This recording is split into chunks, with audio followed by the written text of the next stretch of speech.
You can't fix someone who doesn't value you. And the truth is, she knows exactly what she's doing. She's not confused. She's not too busy. She just doesn't care enough. You wait for her reply while she entertains others. You hold on, hoping she'll change, while she's showing you every day that she won't. Every man watching this has felt it. That slow, gut-wrenching realization that the person you gave your all to sees you as disposable. You're not here by accident. You're here because you're tired of chasing someone who never planned to catch you. You're done begging to be chosen. Comment, "I choose myself," if this is your turning point, because what you're about to hear will completely rewire your mind and transform your life. Number 1, she doesn't respect you. She doesn't respect you, and if you're still trying to make sense of it, still wondering what you did wrong, still holding on to the good memories hoping they outweigh the neglect, then this is for you. You give your time, your energy, your availability, your loyalty without asking for much in return. Just basic presence, basic truth, and the smallest amount of consistency. But she still pulls away like you're the burden, like you asking for honesty is pressure, like your expectations are somehow unreasonable, when deep down you know any person who truly values you would have already shown up, because people always make time for what they care about. And if they don't make time for you, it's because they don't consider you a priority, no matter how much effort you've given. And the most brutal part is how easily they can sleep at night, knowing they've left you in confusion. How comfortable they are knowing they've made you feel like a backup plan, because when someone doesn't respect you, they don't fear losing you. They don't protect your peace. They exploit your loyalty like a resource they can use when they're lonely. And every time you show up again, after she goes missing, after she lies, after she flirts with attention, she swears means nothing. You're confirming that her treatment of you is acceptable. You're teaching her that love doesn't need effort, that she doesn't need to change, that you'll keep coming back even when she gives you less and less, and she knows it. She knows you're stuck in the fantasy, in the potential, not the reality. And as long as you keep feeding her ego without boundaries, she has no reason to adjust her behavior, because what incentive does she have to grow when you reward her lowest standards with your highest level of loyalty? And the real pain is realizing you've done this to yourself by accepting what you never deserved, by staying quiet every time she dismissed your voice, by pretending her coldness was just a phase, by blaming yourself when her absence was the answer you were too afraid to accept. And now you sit in this space between denial and self-betrayal, knowing deep down this isn't what real love feels like, but clinging anyway, because part of you still believes you're the one who can fix this. And the hard truth is that you can't fix someone who benefits from staying broken. You can't reach someone who avoids accountability. And the longer you delay facing this, the deeper you fall into a pattern that rewires you to believe that struggle equals love, that pain equals proof. And that's how respect disappears. Not with a loud rejection, but with quiet disrespect over time, until you wake up one day realizing you've become a version of yourself that begs for the bare minimum, that negotiates your own value just to keep a person who wouldn't lift a finger to keep you. And the moment you feel the need to explain your worth, you've already overstayed your welcome. Because when someone truly respects you, they don't need convincing. They don't need multiple chances. They show up. They stay present. They grow with you. So the only question left is why you keep showing up for someone who's already shown you they don't care. And if you hesitate to answer that, you're not confused. You're afraid to let go of the illusion, afraid of what healing without her looks like, afraid that if you stop trying, you'll confirm that you were never enough. But that's the lie, because if she needed fixing, she would have asked for help. If she cared, she would have changed without being told. And if she loved you, she wouldn't have made you doubt it this much. So stop waiting for her to become someone she never intended to be, and start becoming the version of you that no longer tolerates emotional poverty disguised as connection. and that her lack of effort is not a challenge. It's a closure you're refusing to accept. And once you finally accept that truth, it's time to rebuild your mind with a foundation that can't be shaken by temporary people. And that's exactly why the Stoic relationship blueprint exists. For men like you who are ready to break free from confusion, betrayal, and emotional chaos, and build a life grounded in truth, peace, and power. This isn't just another book. It's a manual built on timeless Stoic principles that speak directly to your situation, designed to shift your mindset instantly and permanently. And now, it's available in audiobook form, so you can carry it with you. Listen while walking, jogging, driving, or just breathing fresh air, because growth shouldn't wait. This life-changing wisdom is yours forever. Whenever life shakes you, whenever you feel yourself slipping, you'll have the voice and guidance of this book in your corner, always. The link is in the comments. Number 2. Stop hoping she'll change. Stop hoping she'll change. Because the longer you hold on to the illusion that her silence is temporary, that her coldness has a hidden warmth, that one day she'll wake up and appreciate everything you've done, the longer you trap yourself in a prison made from your own expectations. You sit there waiting for signs, reading into emojis, reinterpreting messages, assuming her indifference is secretly pain, that she's pushing you away because she cares too much, when in truth, she's already moved on in her mind, and your heart is the only one still pretending this relationship is alive. But the evidence is in her behavior, because when someone wants to grow with you, they don't leave you begging for basics. They don't make you earn conversations. They don't only show affection when they feel you pulling back, and yet you stay, feeding her detachment with your commitment, telling yourself she just needs time, when time is exactly what she's been given and has done nothing with. And the sad reality is that her comfort with your pain isn't a sign she's struggling. It's a sign she's not invested, because people don't ignore what matters to them. They don't neglect who they fear losing. And if she really cared, you wouldn't be confused right now. You wouldn't be questioning every word, every delay, every half-effort response. And every time you give her another chance, every time you lower your standards in the name of love, you give her more permission to stay exactly the same. Because why would she grow when she's already rewarded for minimal effort? When she knows you'll always be there, when she sees you trying harder the colder she becomes. And the truth you're avoiding is that she's not working on herself. She's just working on keeping you emotionally hooked long enough to not feel guilty when she finally walks away.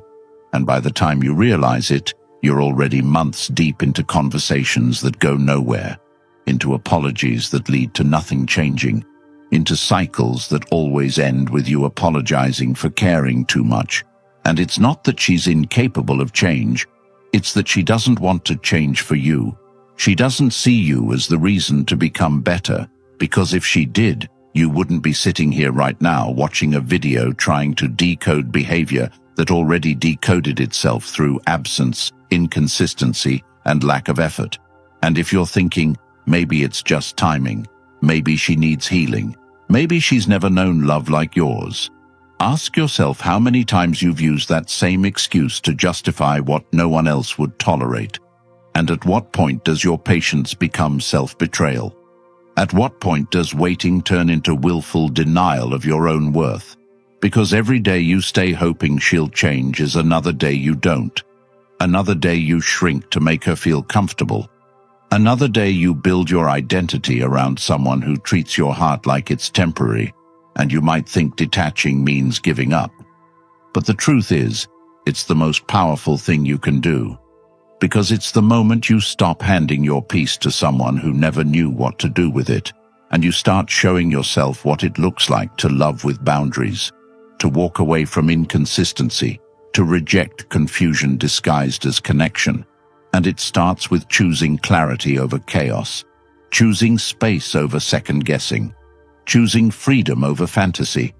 Not because you stopped caring, but because you started caring about yourself more than the version of her you built in your head. And when you stop hoping she'll change, you make room for your own transformation, for your discipline to rise, for your self-respect to re-enter the room, for your standards to be something you live by, not something you compromise every time she gives you breadcrumbs. Number 3, break the mental trap. What's keeping you stuck is not her rejection, but the lies you keep telling yourself to justify staying attached to someone who has already let go of you in every way that matters.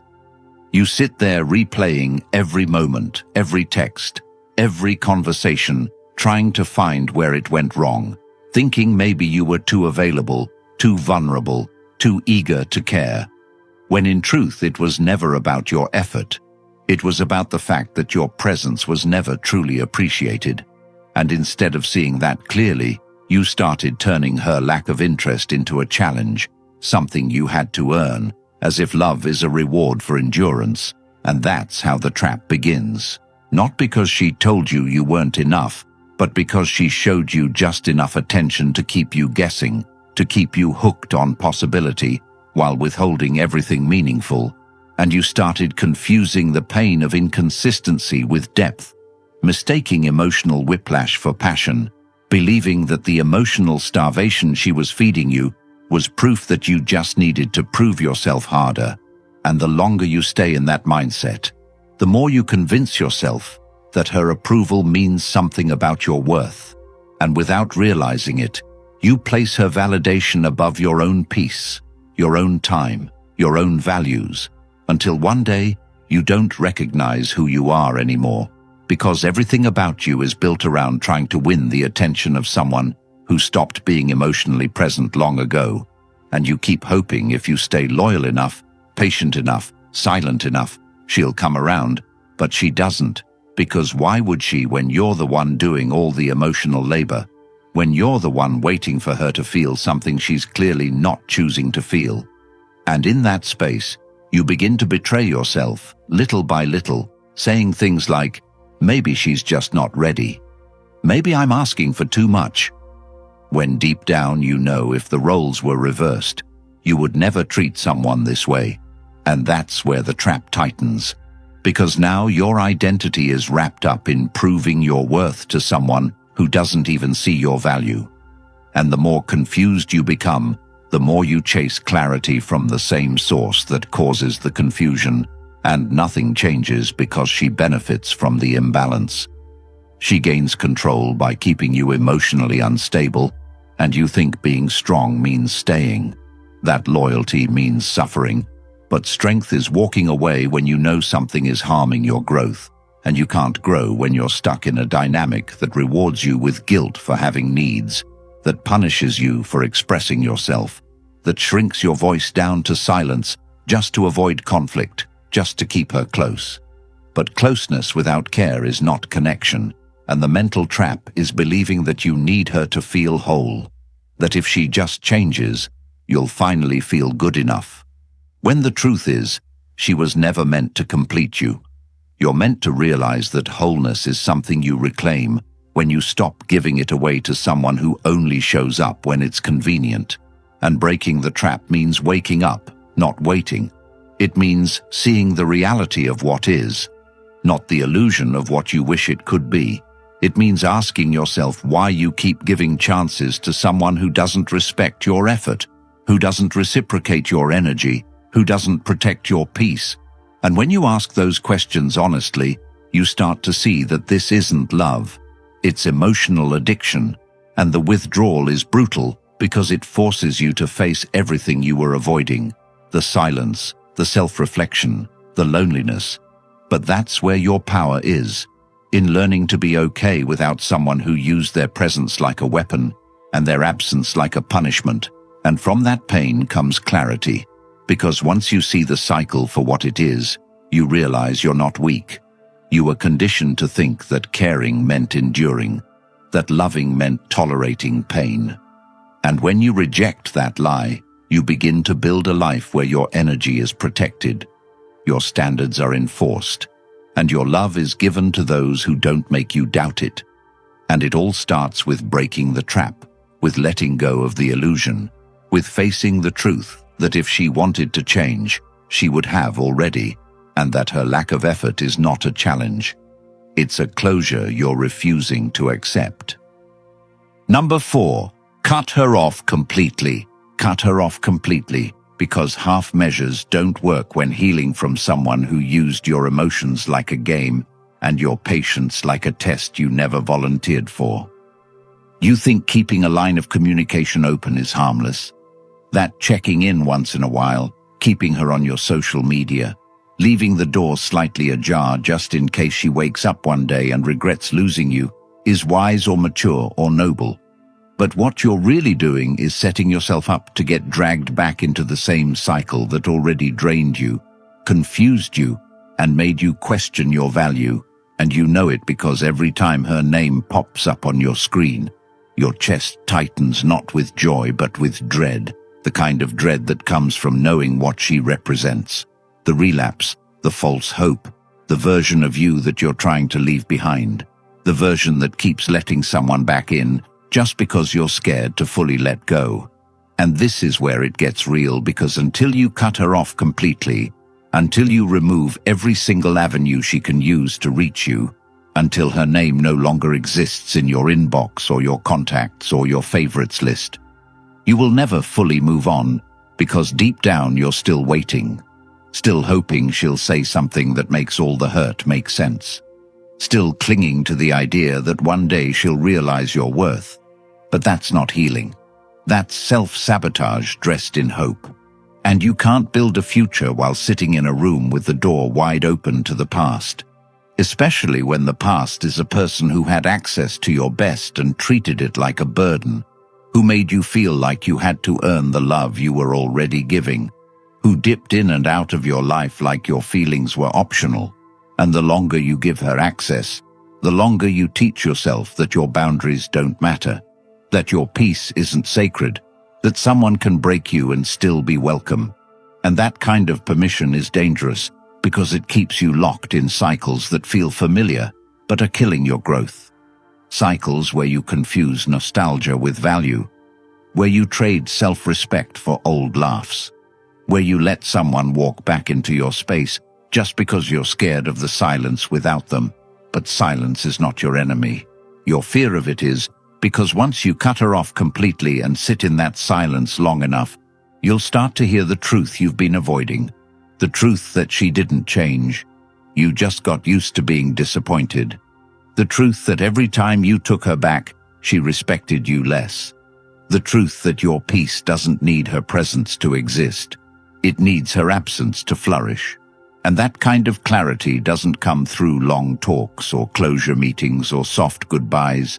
It comes from the final firm decision to disconnect, to walk away without announcements or explanations, to reclaim your time, your attention, your focus, and redirect it toward building something real, something rooted in peace, in progress, in standards that you actually enforce. Because if someone can disrespect you and still access you, then you're the one keeping yourself stuck, and that's what has to change. Not her mind, but your boundaries, your self-protection, your understanding that love never needs you to suffer to be proven, and anything that does is a test you weren't meant to keep failing. So cut her off, not to punish her, but to free yourself, to step fully into a life where your value is non-negotiable and your presence is earned, not assumed. Number 5. Become untouchable. Become untouchable. Not by pretending nothing ever hurt you, but by becoming the version of yourself who refuses to be weakened by the same things that once destroyed you. You become untouchable when you stop explaining your value, when you stop needing someone to validate the effort you already gave, when you stop waiting for the apology that's never coming, and instead of replaying the past, you rewrite your present by living every day with precision, with purpose, with the mindset that everything you went through wasn't meant to break you, but to build a version of you that doesn't beg, doesn't chase, doesn't try to convince someone to see what they chose to ignore. And you realize that your time is your currency, and where you spend it defines your worth.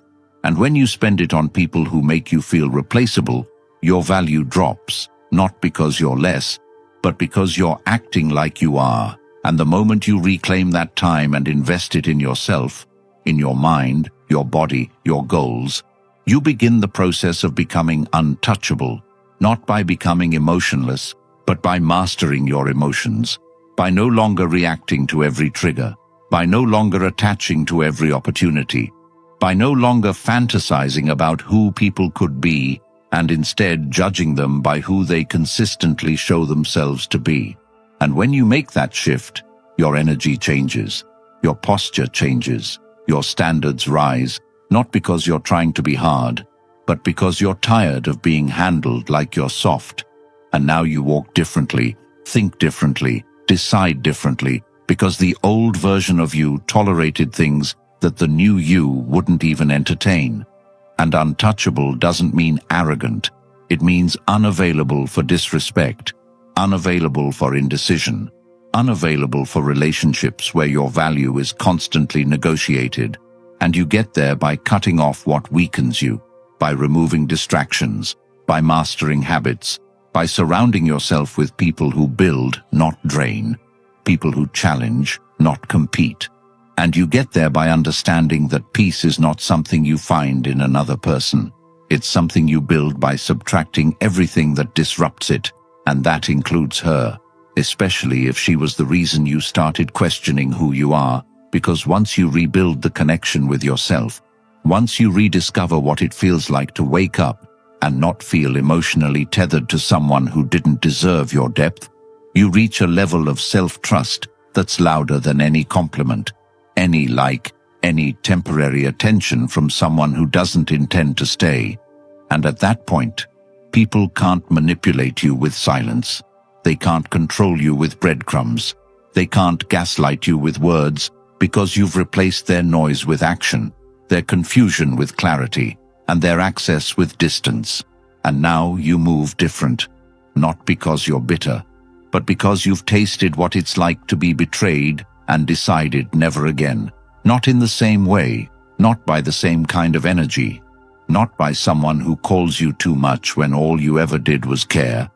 And now you're focused, not petty, disciplined, not desperate, calm, not passive, present, not paranoid. And every day you commit to that version of you a little more. Every day you build systems instead of expectations, standards instead of second chances, routines instead of reasons to check her page. And now when she reaches out, you don't even flinch, not because you don't feel, but because you finally feel whole. And untouchable doesn't mean you don't love.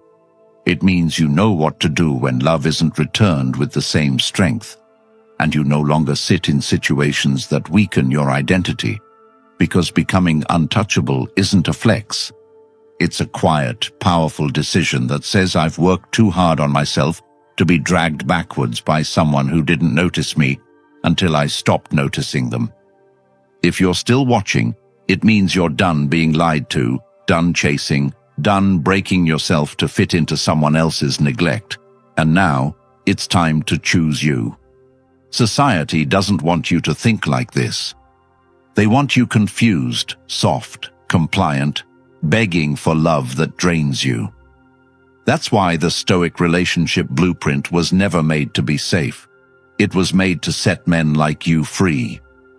This is the guide no one gave you, direct, raw, and rooted in timeless Stoic principles that will rewire how you see relationships, yourself, and your future. It's now available in audiobook form, so you can take it with you. Listen while walking or working out.